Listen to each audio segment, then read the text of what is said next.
मैं एक जांबाज थाई लैंड और बर्मा के घने जंगलात में एक खतरनाक मिशन पर 500 साल पुराना खजाना हासिल कर चुका हूँ। पूरी कहानी सुनने के लिए डिस्क्रिप्शन में मौजूद प्लेलिस्ट के लिंक को क्लिक कीजिए और चैनल को सब्सक्राइब करना मत भूलिए। सब्सक्रिप्शन के बटन को दबाइए और बेल आइकन पर क्लिक कीजिए ताकि आपको हमारी तमाम कहानियाँ बिला ताखिर मिलती रहें। साथ साथ वीडियो को लाइक कीजिए, इसको शेयर कीजिए, सोशल मीडिया पर शेयर कीजिए और कमेंट करके हमें बताइए कि आपको हमारी वीडियोस कैसी लग रही हैं। तो आइए कहानी की तरफ चलते हैं। हमने रांगामाटी जाने की मुकम्मल तैयारी कर ली, लेकिन हमारा सबसे बड़ा मसला अपने मतलूबा बोर की गोलियों का हुसूल था और वैसी गोलियां न मिलने की सूरत में हमें गोलियों के साथ ऐसा असलहा भी खरीदना था जिनके लिए वो असलहा कारआमद हो। मैंने कैसर से अलहदगी में मशवरा किया। सिर्फ एक ही जरिया था कि हम किसी फौजी चौकी पर अचानक हमला करके वहां से असलहा और एमुनिशन छीन लें। चिटागोंग जाकर ये काम करना और बखैरियत लौटना नामुमकिन था क्योंकि चिटागोंग फौजी छावनी थी और वहां बांग्लादेशी फौज का एक डिवीजन मुतय्यन था। फिर वहां से रांगामाटी पहुंचने के लिए जीपों की जरूरत थी। तीसरी रुकावट ये थी कि चकमा कबीले को बांग्लादेशी फौज ने ढलवानी जानिब से घेरे में लेकर आमद और रफ्त के तमाम रास्ते बंद किए हुए थे।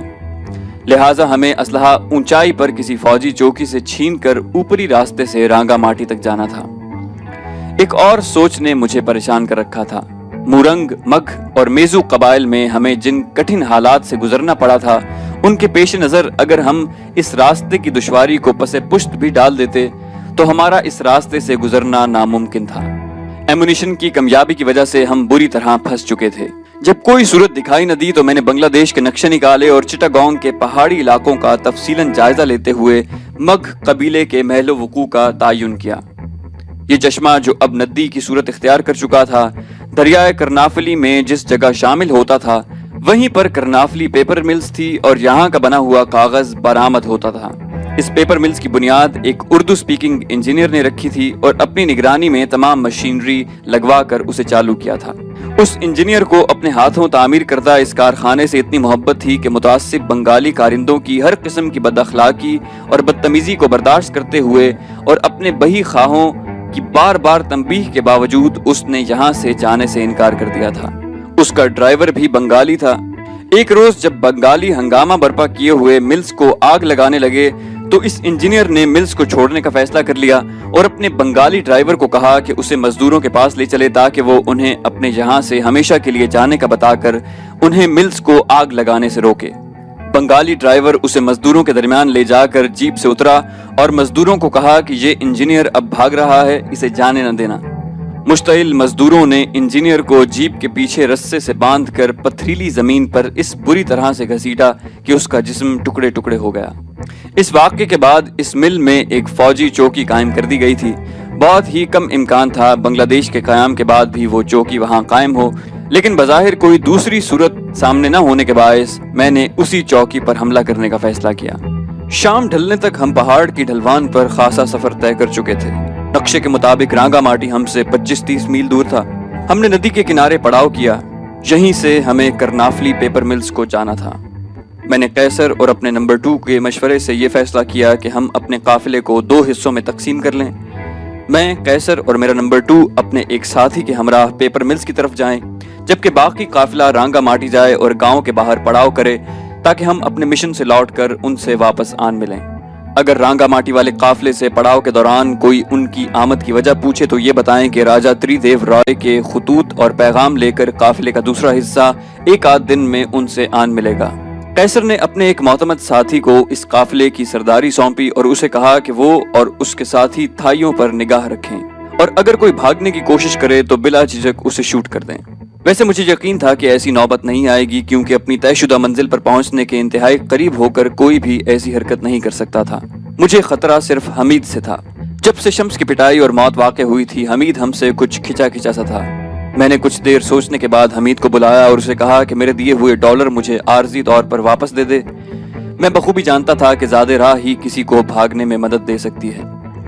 मग और मुरंग कबाइल के खौफ से वो ना तो पीछे पलट सकता था और पैसे के बगैर बांग्लादेश से बिना पासपोर्ट के गुजरना कम उम्री के बायस उसके लिए नामुमकिन था। मैंने उससे डॉलर लिए और कैसर ने उसकी जामा तलाशी ली कि उसने कोई असलहा वगैरह छुपा कर रखा हो। उसके पास कुछ नहीं था। میں نے خچر ان کے مالکان سے منہ مانگے داموں خرید کر انہیں واپس بھیج دیا۔ بقیہ قافلے سے ودا ہو کر ہم پانچوں پیپر ملز کی طرف روانہ ہوئے، جہاں سردی بھی کم تھی اور کہیں کہیں آبادی کے آثار بھی دکھائی دیتے تھے۔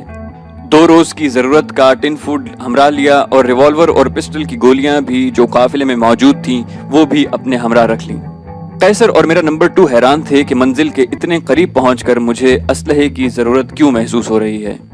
1-2 بار انہوں نے پوچھا، لیکن میں نے یہ کہہ کر انہیں ٹال دیا کہ چکما قبیلے کے پاس تو فائر آرمز ہیں نہیں، اور واپسی کے سفر کے دوران چکما کی رانی اور بیٹے کے ہمراہ ہونے کے باعث اگر ہمیں ضرورت پڑی تو ہم اسلحہ اور گولیاں کہاں سے حاصل کریں گے۔ اس لیے رانگا ماٹی جانے سے پہلے ہی ہمارا پوری طرح سے مسلح ہونا ضروری ہے، جبکہ اصل وجہ جادوگرنی کا دکھایا ہوا وہ منظر تھا جسے میں ایک لمحے بھی فراموش نہیں کر سکا۔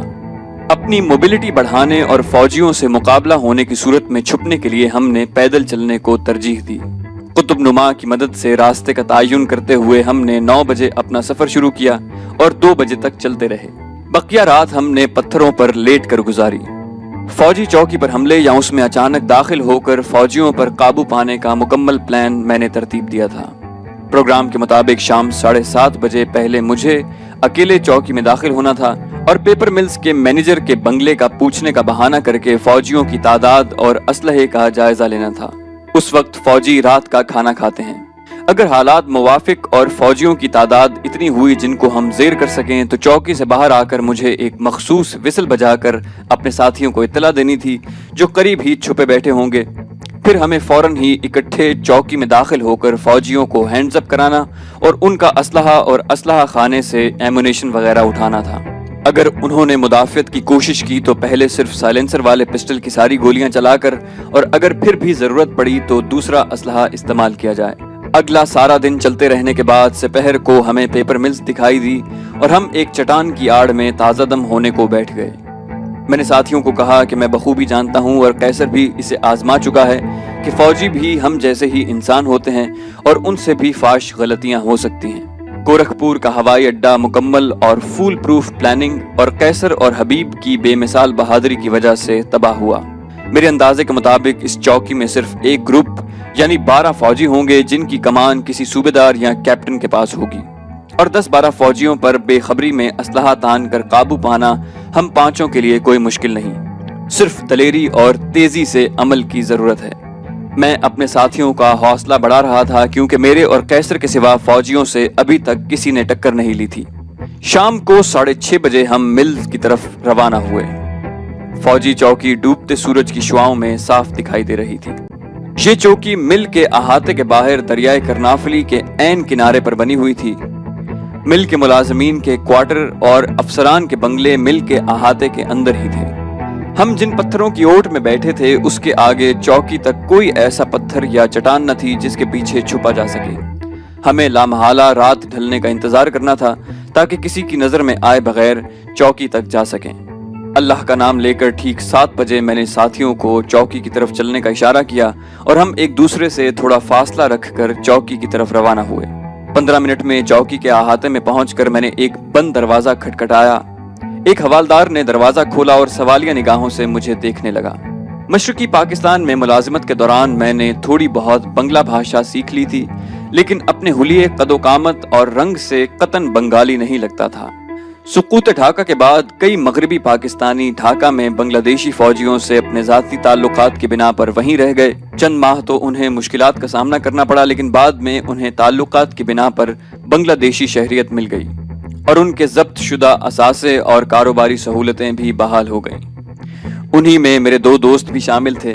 ایک تو فرید خان تھا جس کی بیبی آئس کریم ڈھاکہ اور اس کے مضافات میں انتہائی مقبول تھی، اور گلستان سنیما کے سامنے ہی اس کی مرکزی دکان تھی۔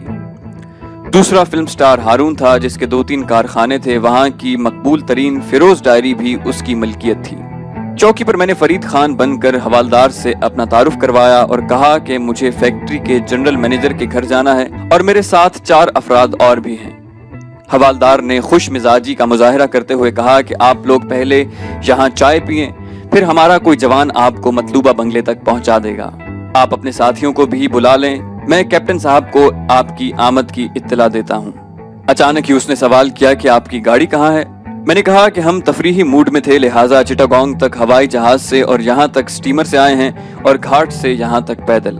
हवालदार कैप्टन को हमारे मुताल्लिक बताने चला गया। इस दौरान मैंने दरवाजे से बाहर आकर साथियों को इशारा किया कि फौरन अंदर आ जाएं। उसके साथ ही मैंने दूसरा दरवाजा खोलकर झांका तो वहां जवानों के बिस्तर और चारपाइयां वगैरह थीं। मेरे पहले अंदाजे के खिलाफ यहाँ 5 कमरे थे। कैप्टन के दफ्तर के अलावा एक किचन और एक कमरा असलहा खाना और क्वार्टर गार्ड होगा। कैप्टन के दफ्तर के अलावा एक किचन और एक कमरा असलहा खाना और क्वार्टर गार्ड होगा, जहां यकीनन मुसल्लेह पहरेदार होने चाहिए थे। जिस कमरे में हवालदार मुझे ठहरा कर कैप्टन के पास गया था, वहां भी 3 बेड थे। कैप्टन यकीनन मिल के अंदर मेहमान खाने में रहता होगा। मैंने असर नो प्लानिंग करते हुए बैक वक्त गार्ड रूम में मुसल्लह सिपाही पर काबू पाकर असला खाने पर कब्जा करना और कैप्टन से उसका साइड आर्म छीनना था। फौजी कानून के मुताबिक ड्यूटी देने वालों के सिवा चौकी या कंपनी, रेजिमेंटल सेंटर, ब्रिगेडियर और डिवीजन हेडक्वार्टर्स में ड्यूटी से वापस आने वाले फौजी सबसे पहले अपना असलहा गार्ड रूम में जमा करवाते और रवानगी और आमद की रिपोर्ट लिखवाते हैं। मेरे ख्याल में ड्यूटी देने वाले फौजी चौकी पर नहीं बल्कि मिल के मुख्तलिफ हिस्सों में ड्यूटी देने पर मामूर थे। मेरे साथी चूंकि अहाते में आ गए थे, मैंने फौरी तौर पर उन्हें 2 टोलियों में तकसीम करके एक टोली को गार्ड रूम में मुसल्लह गार्ड पर काबू पाने और दूसरी टोली को जवानों को हैंड्स अप कराने को कहा। जल्दी जल्दी दी हुई हिदायत मैंने बमुश्किल खत्म ही की थी कि हवालदार वापस आ गया और मुझे कैप्टन के कमरे में ले गया। कैप्टन जवान और खासा स्मार्ट था और उसने खड़े होकर मुझसे मुसाफा किया। मैंने बंगला जबान में हालचाल पूछकर अंग्रेजी में गुफ्तगू शुरू की और हवालदार मेरे और मेरे साथियों के लिए चाय के इंतजाम के लिए चला गया। हमारे लिए एक एक लम्हा कीमती था। ड्यूटी पर गए हुए फौजी किसी भी वक्त वापस आ सकते थे और उनके असलहे के मुकाबले में हमारे साइड आर्म्स बिल्कुल बेकार होते। उनकी वापसी से पहले ही हमें यहाँ पर मौजूद तमाम फौजियों पर काबू पाकर उन्हें बेहोश करना और तमाम असलहा और एमुनिशन लेकर बगैर मुकाबले के गायब होना था। हवालदार के जाते ही मैंने सलेंसर लगा पिस्टल निकाला और इससे पहले कि हक्का बक्का कैप्टन कुछ समझ सके, उसके पास जाकर उसकी कनपटी से लगा दिया और कहा, ये मजाक या एक्टिंग नहीं, मेरे साथी तुम्हारे सब जवानों पर काबू पा चुके हैं। अगर अपनी और अपने जवानों की जिंदगी बचाना चाहते हो तो हाथ ऊपर उठाओ और मेरे साथ चलकर अपने जवानों को कहो कि बेचूचरा और कोई हिमाकत किए बगैर मेरे अहकाम पर अमल करें। ये कहते हुए मैंने कैप्टन की बेल्ट में बंधे होल्स्टर से उसका रिवॉल्वर निकाल लिया। उसके रिवॉल्वर के दस्ते पर रिंग क्लिप लगा था जो उसके कंधे पर लगे स्टार्स की फ्लैप में से गुजरती हुई विसल पट्टी में लगा था। मैंने उसके रिवॉल्वर को क्लिप से आजाद किया। कैप्टन ने हाथ ऊपर उठाए हुए थे, उसकी कनपटी से अपना पिस्टल लगाए और दूसरे हाथ में उसका रिवॉल्वर पकड़े मैं उसे लेकर दूसरे कमरे में आ गया। कैसर और मेरे नंबर 2 ने मेरी वापसी तक बड़ी फुर्ती दिखाई थी। हवालदार समेत 7 जवानों को उन्होंने हैंड्स अप करा के फर्श पर लिटा रखा था। मैंने कैप्टन को कहा कि अपने जवानों को कहे कि कोई हरकत न करें वरना सबको गोली मार दी जाएगी। कैप्टन ने लफ्ज बलफ्ज मेरे अल्फाज बंगला जबान में अपने जवानों को कहे। हम उन्हें बांधने के लिए रस्सियां लानी भूल गए थे। मैंने नंबर 2 को कहा तो उसने फौरी तौर पर जवानों की चारपाइयों की लूने काट कर हमारे सामने रख दी। उधर कैसर ने उनके बिस्तरों के चादरों के टुकड़े करके उनके मुंह में ठूंस दिए और उनके हाथ पीछे बांध दिए। अभी हमारा काम मुकम्मल नहीं हुआ था। हमें गार्ड रूम के मुसल्लह जवानों को काबू करके असलहा खाने की चाबी लेनी थी। उसके बाद सारा असलहा और एमुनिशन निकालना, इन सब को गार्ड रूम में ले जाकर बेहोश करना और किचन में काम करने वाले लांगरी को भी बेहोश करना था। इनकी निगरानी पर अपने 3 साथियों को छोड़कर मैं और कैसर गार्ड रूम में गए। वहां मुसल्लह गार्ड अपनी राइफल करीबी मेज पर रखे कुर्सी पर बैठा था। उसकी राइफल उठाकर हमने उसे फौरी काबू कर लिया और असलहा खाने और क्वार्टर गार्ड की चाबी मांगी। दोनों चाबियां उसने बिला हीलो हुज्जत हमारे हवाले कर दी। कैसर ने पिस्तौल का दस्ता उसकी पिछली जानिब मारकर उसे बेहोश किया और क्वार्टर गार्ड खोलकर उसे घसीट कर उसमें डाल दिया। क्वार्टर गार्ड के साथ ही असलहा खाना था जहां 10 ऑटो राइफलें, 2 रिवॉल्वर और गोलियों के बक्स थे। अब हम किचन में गए। लांगरी चाय बनाने में मसरूफ था। अभी वो हमारी तरफ पलटा भी न था कि मैंने रिवॉल्वर का दस्ता मारकर उसे भी बेहोश कर दिया और कैसर ने उसे घसीटकर क्वार्टर गार्ड में डाल दिया। कैप्टन की जीप अहाते में खड़ी थी और उसकी चाबी भी दूसरी चाबियों के साथ गार्ड रूम में टंगी हुई थी। मैंने वो चाबी भी उठा ली। कैसर और मैं अब फिर उस कमरे में आए जहां कैप्टन समेत दूसरे जवान हाथों बंधे फर्श पर पड़े थे। एक थाई ने रस्सियां और चादरों के टुकड़े उठाए। ہم نے اسلحے کی نوک پر انہیں سنگل فائل میں کوارٹر گارڈ چلنے کا کہا۔ وہ اتنے ڈرے ہوئے اور اتنے دہشت زدہ تھے کہ فوراً ہی چل پڑے۔ کوارٹر گارڈ میں وہ سنگل فائل میں ایک ایک کر کے داخل ہو رہے تھے اور قیصر اور میں دونوں ریوالوروں کے دستے مار مار کر انہیں بے ہوش کر رہے تھے۔ جب وہ سب بے ہوش ہو گئے تو ہم پانچوں نے ان کی ٹانگیں اور پاؤں باندھے اور کوارٹر گارڈ کو بند کر کے تالا لگا دیا۔ اب ہم اسلحہ خانے کی طرف بھاگے اور سارا اسلحہ اور ایمونیشن کیپٹن کی جیپ میں منتقل کر دیا۔ مجھے اچانک ایک بات یاد آئی۔ میں کیپٹن کے کمرے میں گیا اور ٹیلی فون کی تاریں کاٹ دیں اور وائرلیس سیٹ پر سائلنسر والے پسٹل سے 2 فائر کر کے اسے بھی ناکارہ بنا دیا۔ چوکی میں داخلے کے وقت سے لے کر جیپ سٹارٹ کرنے تک ہمیں 22 منٹ صرف ہوئے۔ رات کا اندھیرا پھیل چکا تھا۔ میں نے تیز رفتاری سے جیپ چلاتے ہوئے مل کی سڑک عبور کی اور بڑی سڑک پر آ گیا۔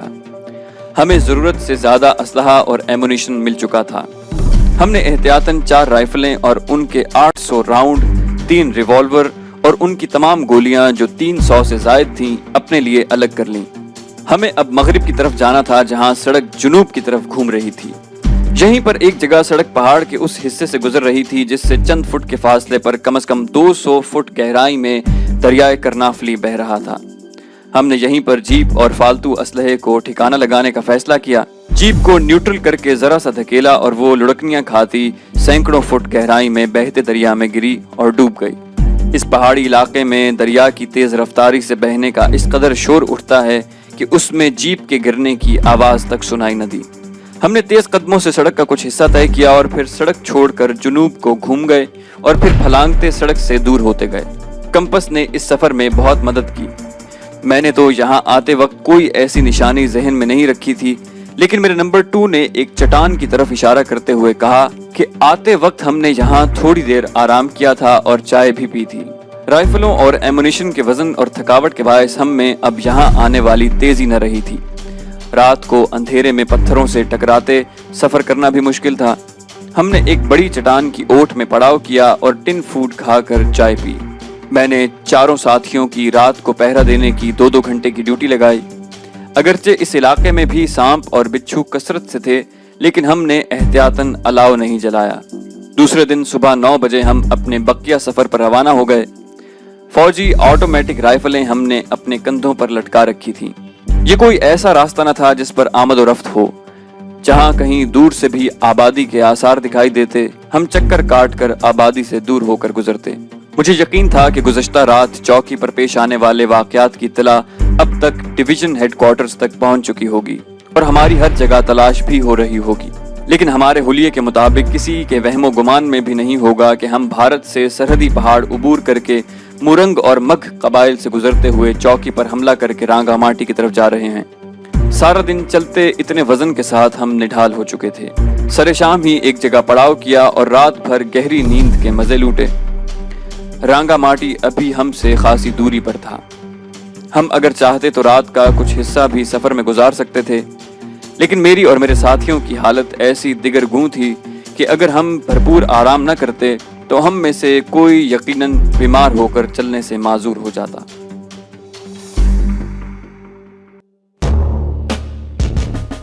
تو دوستو، یہ تھی ہماری آج کی کہانی۔ امید کرتے ہیں آپ کو ہماری کہانی پسند آئی ہوگی۔ جانے سے پہلے اسے لائک، شیئر اور کامنٹ کرنا مت بھولیے، اور اگر آپ نے ابھی تک اس چینل کو سبسکرائب نہیں کیا تو اسے سبسکرائب کیجئے اور بیل آئیکن پر کلک کیجئے تاکہ آپ کو ہماری تمام ویڈیوز بلا تاخیر ملتے رہیں۔ اپنی رائے سے ہمیں لازماً آگاہ کیجئے گا۔ ہم مزید ویڈیوز لے کر جلدی حاضر ہوں گے، تب تک اپنا خیال رکھیے گا۔ اللہ حافظ۔